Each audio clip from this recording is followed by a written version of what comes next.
Sir मेरा नाम वारिस खान है, मैं राप्ती नगर का रहने वाला हूँ। मेरी तहरीर थाने पे सुनी नहीं जा रही है, इसीलिए मीडिया के माध्यम से अपनी बात रखना चाहता हूँ। किस थाने का मामला है? थाना शाहपुर। क्या मामला है? सर पैसे का लेन-देन है। मैंने शलभ कुमार दुबे से 1,46,000 रुपया जो उन्होंने ब्याज के तौर पे दिया था, मैंने वो उनकी मालियत ब्याज सहित उनके खाते में अदा कर दी है। उनके 1,46,000 से ज़्यादा। उनका कहना है कि अभी तुम्हारा पैसा खाली नहीं हुआ, तुम्हारा सारा पैसा मैंने ब्याज में काट लिया। अभी उनके हिसाब से उनका पैसा 2.5 लाख के करीब बाकी है। और दूसरे हैं निमेश कुमार यदुवंशी, जिनसे मैंने पारिवारिक कुछ कारणवश 94,000 रुपये खाते में लिए थे, जिनको मैं उससे ज़्यादा मालियत के साथ उनके खाते में पैसे अदा कर चुका हूँ। फिर भी उनका कहना है कि उनके हिसाब से 1,60,000 रुपया उनकी मूलधन बाकी है ब्याज सहित, जिसको हमको अदा करना है। अगर अदा नहीं किए तो वो हमको जान से मरवा देंगे।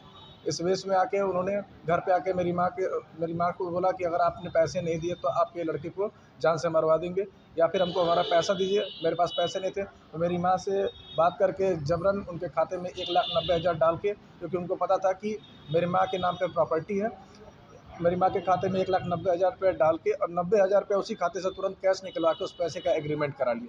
शेष 1,00,000 रुपये मेरी माताजी के खाते में था, जो कि वाजिब अमाउंट है।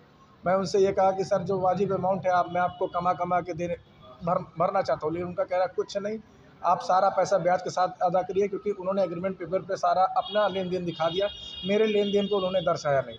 इसके लिए मुझे थाने से भी प्रताड़ित किया गया, बाहर रोक के मारा भी गया। और सर मैंने आज तक ज़िंदगी में लड़ाई झगड़ा किया नहीं, तो मैं इसी वारस चुप रहता था, लेकिन अब ये हो गया है सर कि अब चुप ज़्यादा रहा तो मेरी मौत निश्चित है, क्योंकि सर अगर अब मेरी बात नहीं सुनी गई तो मैं और मेरा पूरा परिवार आत्मदाह कर लेगा। शिकायत आपने कही थी? मैंने IGRS पोर्टल पर गया तो नज़दीकी थाना शाहपुर में उस पेपर को भेजा गया। उस पेपर पे मेरी कोई सुनवाई नहीं होगी। थाने में डायरेक्ट मुझे बोल जाएगा कि तुम फ्रॉड हो, तुम पैसा ले लेते हो, पैसा नहीं देते हो। अगले की थाने में पकड़े तो मेरी कोई सुनवाई नहीं हुई। मैं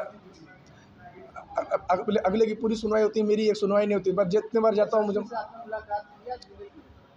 SP सिटी नहीं, SSP सर से नहीं मिला। SHO साहब से आज तक मुझे मिलने का मौका नहीं मिला। कल बोला गया था, कल 2 दिन पहले मुझे दरोगा जी घर से उठाए हुए थे, थाने पे ले जाकर रखे हुए थे, मेरी दाढ़ी तक नोच दी गई हुई थी। बैठाए हुए थे, बैठाने के बाद SHO साहब आया कि पूछे तुम्हारा क्या मामला है? मैंने कहा पैसे के लेन देन का मामला। लेकिन दोबारा उसके बाद उनसे मुझे बात करने का मौका नहीं मिला। मुझे एक पेपर पर लिखवा लिया गया कि तुम 6 लाख रुपये अदा करोगे तो ही तुमको थाने से जाने देंगे। मुझे 6 लाख रुपये लिखवाया गया, मुझसे रिकॉर्डिंग तक करवाया गया थाने के अंदर कि तुम बोलो तुम 6 लाख रुपये दोगे वरना अपना घर बेचोगे। उनका कहना अपना घर बेच के दो, चाहे अपना किडनी बेच के दो, लेकिन मुझे मेरा पैसा दो। घटनाओं को लेकर किसी अधिकारी को आपने सूचना दिया? सर अभी किसी अधिकारी को सूचना नहीं दिया। अब आप क्या चाहते हो? मैं सिर्फ इतना चाहता हूँ कि थाना प्रशासन मेरी भी बात सुने, एक पक्षीय बात को ना माने, मेरी भी बात सुनी जाए। मेरी बात थाने में नहीं सुनी जा रही, कम से कम मेरी भी बात सुनी जाए। उनकी बात पूरी सुनी जा रही, मेरी हल्की सी भी बात नहीं सुनी जा रही है, जिसके कारण मैं और दबता चला जा रहा हूँ। मेरी माँ को फालिज का अटैक है, मेरी माँ चलने में असमर्थ है।